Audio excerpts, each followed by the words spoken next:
हिंदू धर्म में तुलसी विवाह का त्योहार बेहद पवित्र माना जाता है।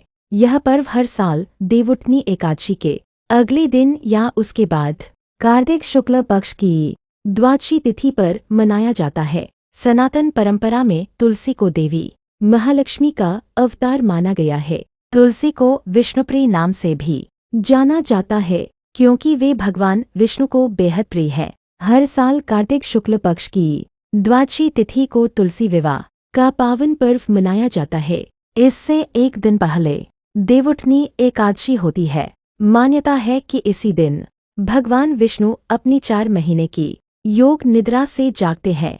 इसके बाद ही सभी मांगलिक कार्यों की शुरुआत होती है। कई जगहों पर यह पर्व 5 दिनों तक मनाया जाता है, जो कार्तिक पूर्णिमा के दिन समाप्त होता है। भारत के कई हिस्सों में विवाहित महिलाएं तुलसी विवाह का व्रत अपने पति की लंबी उम्र और परिवार की खुशहाली के लिए करती हैं।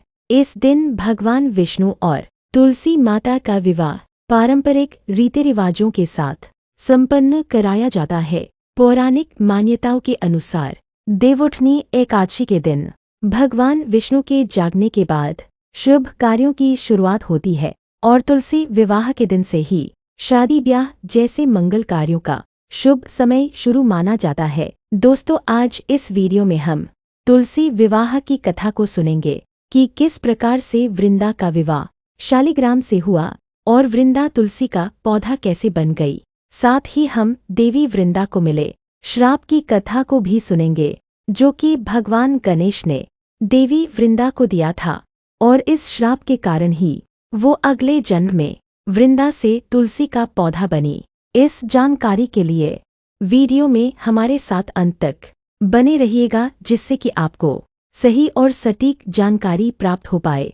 नमस्कार दोस्तों, राधे राधे। आपके हमारे चैनल ज्ञान शास्त्र में आप सभी का स्वागत है। दोस्तों, तुलसी विवाह बिना कथा के संपन्न नहीं होता है, तो चलिए जानते हैं कि तुलसी विवाह की क्या कथा है। प्राचीन काल में एक लड़की का जन्म राक्षस कुल में हुआ, जिसका नाम वृंदा था। दैत्यराज कालनेमी जैसे राक्षस परिवार में पैदा होने के बाद भी वृंदा भगवान विष्णु की पूजा करती थी। जब वृंदा बड़ी हुई तो उसकी शादी जालंधर नामक दैत्य से हो गई। जालंधर काफी शक्तिशाली राक्षस था, जिसका जन्म भगवान शिव के तेज के कारण समुद्र से हुआ था। बलवान होने के कारण जालंधर को दैत्यों का राजा बनाया गया। वृंदा से शादी करने के बाद जालंधर की शक्ति और पराक्रम बढ़ता ही गया। उसे किसी भी तरह से हराना मुश्किल था। जालंधर के बढ़ते अहंकार व आतंक से सभी देवता परेशान थे। जालंधर की बढ़ती ताकत के पीछे उसकी पत्नी वृंदा की विष्णु भक्ति और सतीत्व था। होते होते जालंधर अपनी शक्ति और अहंकार में चूर होकर स्वर्ग की देवियों पर काबू पाने की कोशिश करने लगा। इसी दौरान एक बार उसने माता लक्ष्मी को पाने का प्रयास किया, परंतु समुद्र से जन्म लेने के कारण माता लक्ष्मी ने उसे अपना भाई बना लिया। फिर उसकी नजर माता पार्वती पर गई और उन्हें पाने के लिए जालंधर ने मायाजाल बनाया। अपने मायाजाल से जालंधर ने शिव का रूप धारण किया और माता पार्वती के करीब जाने की कोशिश करने लगा। उसी वक्त माँ पार्वती ने उसे पहचान लिया और जब तक जालंधर कुछ समझ पाता, वो अदृश्य हो गईं। जालंधर के इस दुर्व्यवहार से पार्वती जी को काफी गुस्सा आया और इस पूरी घटना के बारे में उन्होंने भगवान विष्णु को बताया। इधर जालंधर भगवान शिव से पार्वती जी को पाने के लिए कैलाश पर्वत पर युद्ध कर रहा था। तभी भगवान विष्णु ने जालंधर को सबक सिखाने की ठानी।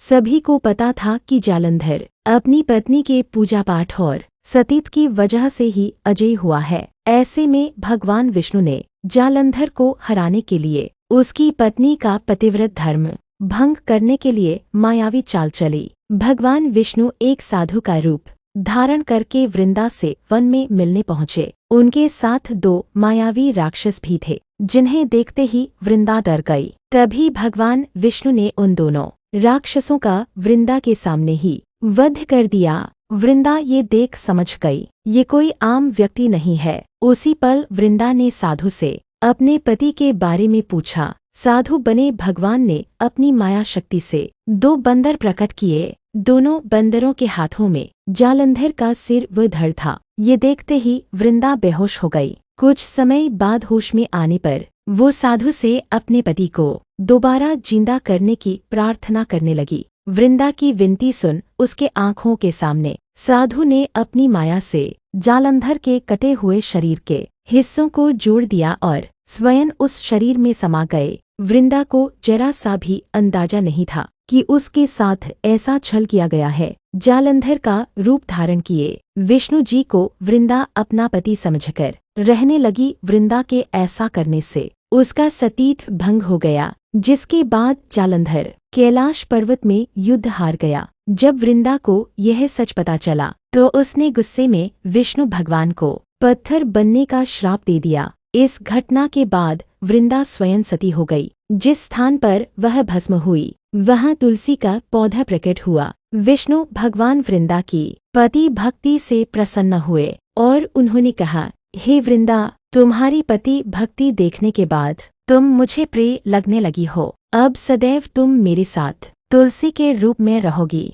तुम्हारे तुलसी रूप का जो भी व्यक्ति मेरे शालिग्राम के साथ विवाह कराएगा उसे 1000 गुना यश व पुण्य प्राप्त होगा। जिस भी मनुष्य के घर तुलसी का वास होगा उस घर में कभी भी असमय यमदूत नहीं आएंगे। आगे भगवान ने कहा, तुलसी के पौधे की पूजा करने वालों को गंगा व नर्मदा में स्नान करने के बराबर पुण्य प्राप्त होगा। संसार में चाहे कोई भी मनुष्य कितना भी दुष्ट क्यों न हो, कितने भी पाप क्यों न किए हों, मृत्यु के दौरान उसके मुंह में तुलसी और गंगा जल अवश्य दिया जाएगा। इससे वह अपने पापों से मुक्त होकर वैकुंठ धाम जाएगा। इसके अलावा जो व्यक्ति तुलसी व आंवला के पेड़ की छाया में पितरों का श्राद्ध करेगा उसके पितरों को मोक्ष मिलेगा। तो दोस्तों, ये थी तुलसी विवाह की कथा कि कैसे वृंदा तुलसी बनी और कैसे भगवान विष्णु शालिग्राम हुए। दोस्तों, पूजा पाठ में तुलसी का उपयोग होता है,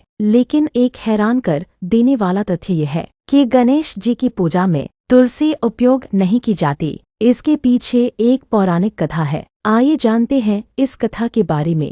माना जाता है कि तुलसी माता को भगवान गणेश से प्रेम था। वो उनसे विवाह करना चाहती थी। कथा के अनुसार एक दिन तुलसी माता ने फैसला किया कि वो अपने दिल की इच्छा गणेश जी के सामने प्रकट करेंगी। इसके बाद माता सीधे बप्पा के पास पहुंची। उन्होंने बहुत विनम्रता से अपने मन की बात गणेश जी को बताई और कहा कि वो उनसे विवाह करना चाहती है। गणेश जी ने माता के प्रस्ताव को अस्वीकार कर दिया। इससे माता तुलसी को बहुत दुख हुआ। उन्होंने स्वयं को बहुत अपमानित महसूस किया। इसके फलस्वरूप माता क्रोधित हो गई और उन्होंने गणेश जी को श्राप दे दिया। उन्होंने गणेश जी से कहा कि आपकी 2 शादियां होंगी। तुलसी माता के श्राप के प्रभाव से ही भगवान गणेश का विवाह रिद्धि और सिद्धि नामक 2 दिव्य बहनों से हुआ। माता के श्राप देने की वजह से गणेश जी भी क्रोधित हो गए। फिर उन्होंने भी माता तुलसी को श्राप दे दिया। गणेश जी ने माता तुलसी को श्राप देते हुए कहा कि आपका विवाह एक राक्षस से होगा। इसी श्राप के चलते माता तुलसी का विवाह राक्षस कुल में असुर जालंधर से हुआ।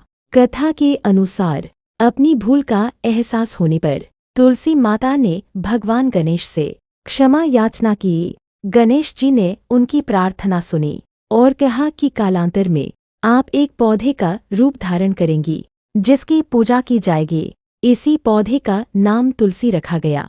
गणेश जी ने माता तुलसी को ये भी कहा कि मेरी पूजा में आपका उपयोग नहीं होगा। यही कारण है कि गणेश जी के पूजन में तुलसी नहीं चढ़ाई जाती। वीडियो अगर अच्छी लगे तो वीडियो को लाइक करें और ज़्यादा से ज़्यादा शेयर करें, जिससे कि ये जानकारी अधिकतर लोगों तक पहुंच पाए। और अगर चैनल पर नए आए हैं तो चैनल को सब्सक्राइब करें और बेल आइकन दबाना न भूलें, जिससे कि मेरी वीडियो सबसे पहले आप तक पहुंच सके। तो मिलते हैं अगली नई वीडियो के साथ।